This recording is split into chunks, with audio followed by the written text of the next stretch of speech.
Well, with 24 days to go until the South Australian election, we're going to be joined weekly on Afternoon Agenda during the campaign by two South Australian political heavyweights, former Labor Premier Mike Rann and former Liberal Defence Minister Christopher Pyne. In a moment, we'll get their predictions, but first, let's quickly set the scene for you. The numbers in Parliament are tight for both sides. 24 seats are required for a majority. The Liberal Marshall government is in a minority on 22 because it's lost 3 of its own MPs to the crossbench during its first term. Labor's path to electoral victory can be found in these 4 seats on your screen. They're all ultra-marginal, on less than 2%. If Labor wins all 4, they'll win government. The campaign formally began on Saturday. Here are some of the highlights so far. As his opponent hit the ground running, the Premier was looking for liftoff for his campaign. Got to keep building a stronger South Australia. This election's got to be about the future. We're the fastest growing economy in the entire nation. At Adelaide Oval, Labor officially launched its election campaign with an almost US-style rally. We know that what they stand for, high taxes, high unemployment. Labor's adamant it'll be one on health policy. We need a lot more nurses to do that work.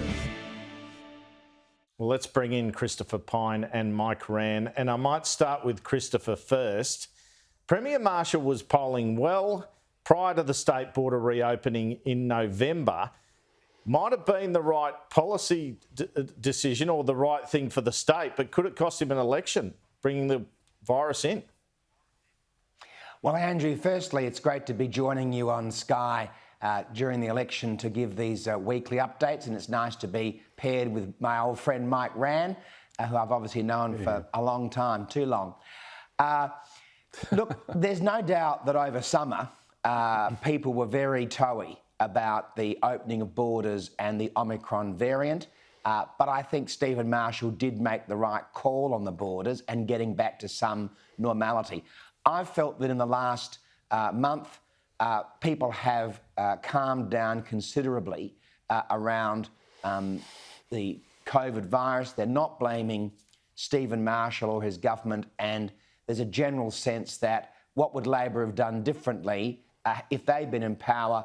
What decisions would they have made? In Western Australia, we've seen what Mark McGowan's done. Every state's reacted slightly differently, and I think most people are giving Stephen Marshall some credit for being handed a very difficult issue, arising out of circumstances vastly beyond his control, and making quite a good fist of it.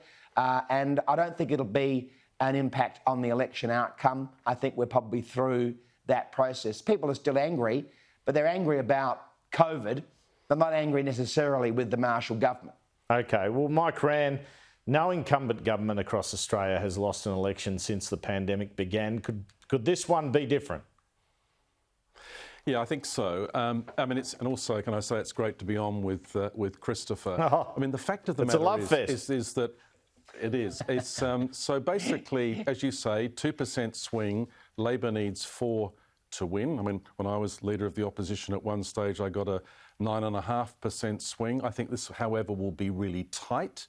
I think it'll go right down to the wire. But the dominant issue that I'm picking up is health. And it's not just about COVID, but we'll get back to that at the moment. It's about a whole range of things, ambulance ramping. And so it's not surprising, because one, it's sort of core to Labor's values, that Peter Malinauskas is focusing very strongly on health. But to disagree with Christopher, I mean, the fact of the matter is that if you look at the published polling, and I'm told that totally, as you would expect, reflects the Liberals' polling, is that, that last year COVID management was seen as a pillar of strength for the government. That has really started to crumble with the opening up, because what we saw was that nursing homes, the most vulnerable people, nursing home residents and staff, basically there was no proper preparation. They didn't get their 3rd booster, and we've seen so many needless deaths across the board from nursing homes here in South Australia. So I think there's a mix of things, but overall it's going to be a tight finish. I think that Peter Malinauskas will be an outstanding Premier, and I think he's got the values and energy to get a 2% swing or more. Well, it does seem pretty stark to me that one side's talking all the time about health, and I wonder how dangerous that is to concentrate so hard on it, and the other side all about the economy. Now, surely people, Christopher Pyne, want both things addressed. And does it raise an interesting precursor to the federal election on that front? Yeah, and I'd say also that we're not here to spruik political parties. We're here to give an analysis. So it's nice of Mike Rann to do a unpaid advertisement for the Labor Party in South Australia and run their campaign lines. Look, health is a bit of a mixed bag for Labor because, of course, they were in power for 16 years and we've only been in power for 4 years.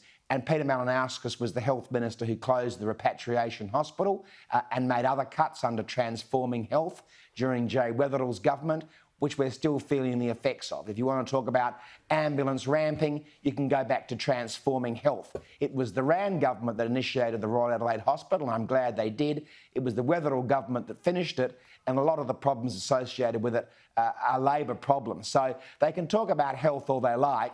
They can't talk about the economy, though, Andrew. They don't want to, because South Australia has a 3.9% growth rate, the fastest in the nation, and it's the first time in decades. Unemployment is the lowest it's been since records were kept in the late 1970s. There are 18 plus cranes on the Adelaide skyline. There are new industries in creative, technology, defence, etc., which are driving jobs. We've got net migration back to the state, which is something Mike Rann only ever dreamt about. And so, of course, they don't want to talk about the economy. Stephen Marshall's done quite a good job. And while I agree with Mike Rann that it'll be a tight election, because it's always a tight election, except in extraordinary circumstances in South Australia, because there's a lot of Labor voters in particular parts of the city and a lot of Liberal voters in other parts of the city, I don't think that the feeling on the ground is there to throw out the government. And I think they'll give him the benefit of the doubt because they quite like Stephen Marshall. Well, it only needs to be a small bit of feeling by the look of things. But Mike Rann, I guess briefly, if you want to respond to that. Oh, just to say, given that we're both professors of political science and we're just not spouting the party line, I mean, there's a number of other factors. We've just had by-elections in New South Wales, right? And there was a clear, not just a real message to Perrottet, but there was also a message to Scott Morrison. So this will be the last opportunity anywhere in Australia for people to send a message to Scott Morrison, number one. And secondly, you know, and even Christopher would have to agree to this, there has been factional warfare inside the South Australian Liberal Party, as there's been for generations. You mentioned at the start about people quitting the Liberal Party to be following a series of scandals and issues and other things. And basically, you've got a situation where Marshall's already in minority. Now, you know, the fact of the matter about that is if you can't manage your own party, how can you manage the state's future? There's blue on blue infighting going on. All of that is still behind the scenes. And the fact already Liberals have started leaking, as they have federally. So, you know, I guess people will have to make a judgment about what kind. Do you want a united government, with a strong leader, or do you want this kind of shambles of Liberal infighting, factions leaking and everything else, which has been their problem over the years? I don't think that division people is death. Really pay a lot of attention. But division is death, isn't it? You don't think they care about, you know, your moderates and the Conservatives absolutely hating each other's guts over there? Andrew, I don't think people will focus on how they're going to vote for the South Australian state election until closer to the day. I don't think that people are sitting out in the suburbs following the play like people like Mike Rann and I would be, or yourself at Sky News. I think they tune out a lot of that white noise. All right, fair enough. Just want to show you, gentlemen, something before we go here. Have a look at these pictures. This is Peter Malinauskas. He obviously thinks that, if we can get them up, obviously thinks that fitness is a key for him. He's been trying to prove his fitness. He's been out and about showing off the bod. What do you reckon? Does this work? Showing he's fit and ready for the job, Christopher Pyne? I think you get your guns out on Love Island. I don't think you get them out running for the state election. Well, Mike let's put it this way. Yeah, let's put it this way. Neither Christopher or I were ever asked to take our shirts off on TV. And I guess the other thing is that the one thing about Peter, what he is what you see. And that's a critical thing. A great family man, great dad, super smart, decent guy. He'll be a great premier. All right, gentlemen. An L-plate leader. Oh, my goodness. I was going to ask you for predictions, but I don't think there's any point, so we'll see you next week. Too early. Thanks so much. Too early for predictions. Oh, really? So, but you don't think... I mean, you said earlier Steve Marshall's going to win. No, I think it's too early for predictions. I mean, I think, we should start thinking about the seats that might fall as we go through the next few weeks. But you'd be a brave man to be able to call the election today. All right. Does Mike Rand call the election? I'm not calling the election now, but I think I think Peter Malinauskas will do better than I did in 2002, a few weeks before I was sworn in as Premier, and we were in for a considerable amount of time. I guess the issue is, and that comes back to, where will all of these independents play out? You've got Liberals versus Liberal who are now independents, and I think that's going to be a big factor.